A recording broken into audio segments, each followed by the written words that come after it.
ខ្ញុំចង់ផឹកស្រារកកន្លែងណា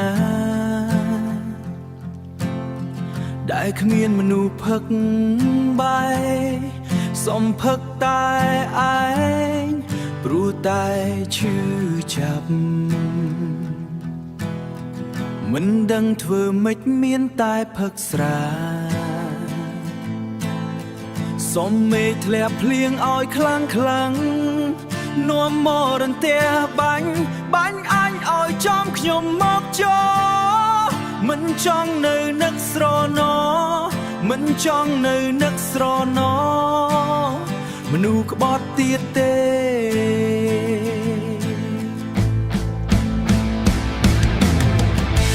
យប់នេះខ្ញុំផឹកសំលើកដាច់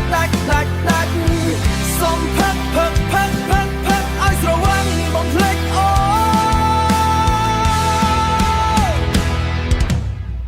សុំមេឃធ្លាក់ភ្លៀងឲ្យខ្លាំងនាំមករន្ទះបាញ់អញឲ្យចំខ្ញុំមកចោមិនចង់នៅនឹកស្រណោមិនចង់នៅនឹកស្រណោមនុស្សក្បត់ទៀតទេ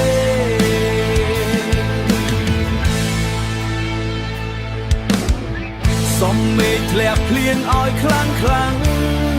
នាំមករន្ទះបាញ់អញឲ្យចំខ្ញុំមកចោមិនចង់នៅនឹកស្រណោមនុស្សក្បត់ទៀតទេយប់នេះខ្ញុំផឹកសំលើកដាច់សុំផឹកឲ្យស្រវឹងបំភ្លេចអូ